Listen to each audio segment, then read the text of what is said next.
House and Senate Republicans now probing texts between FBI agents Peter Strzok and official Lisa Page for evidence of potential political bias and leaks to the media.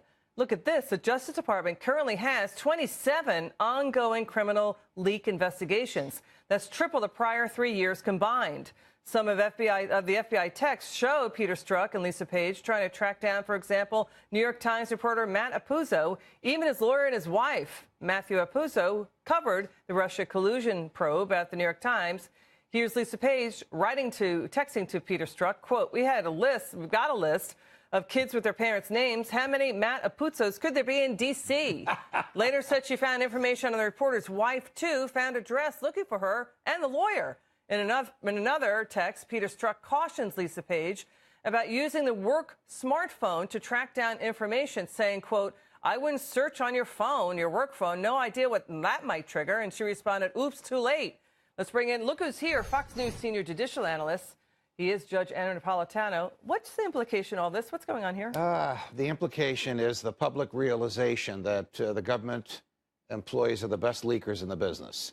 And the Justice Department, whether it's being done for political purposes or to prejudice an audience to prejudice an array from whom jurors will be taken against a defendant in a criminal prosecution, will leak to its heart's delight, whether it's lawful or unlawful, whether it's ethical or unethical.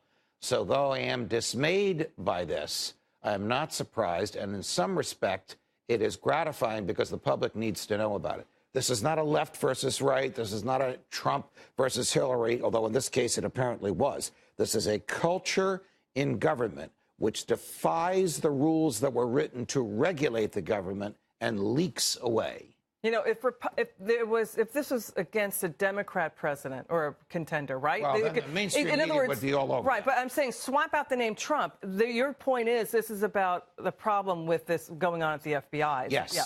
Yes. Now, look, there are ethical constraints that prohibit them from leaking. I don't know that it was criminal. It would depend on what's leaked. Let's show you some more texts between Peter Strzok and Lisa Page that they knew about. It looks like they knew about a story before it was published in the paper, in a newspaper. Here's the inference that there was political bias leak. Quote, article is out, but hidden behind paywall, so can't read it. Wall Street Journal, boy, that was fast. No word from blank. Should I find it in quotes, meaning pretending to find it, and then tell the team.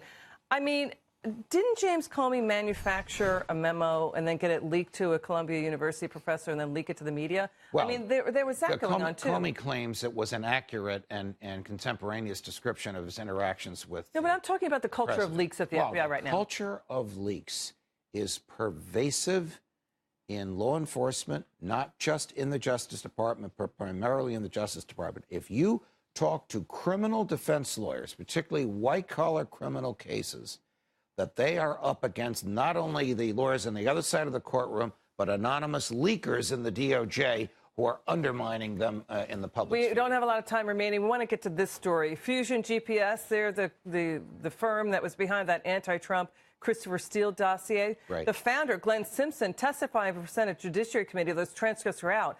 It's revealing, Judge, that Christopher Steele had an active FBI official that he was talking to. So here's the backstory. Concoct this anti-Trump file.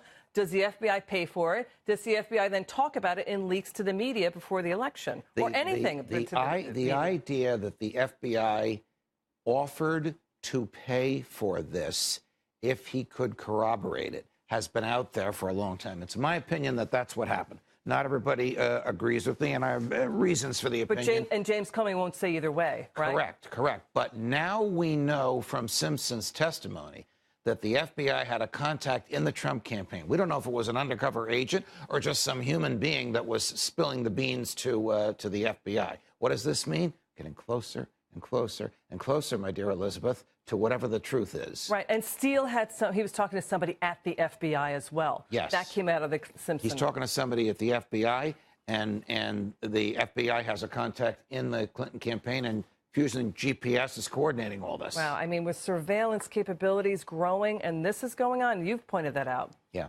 That's bad. Judge, we love having you on.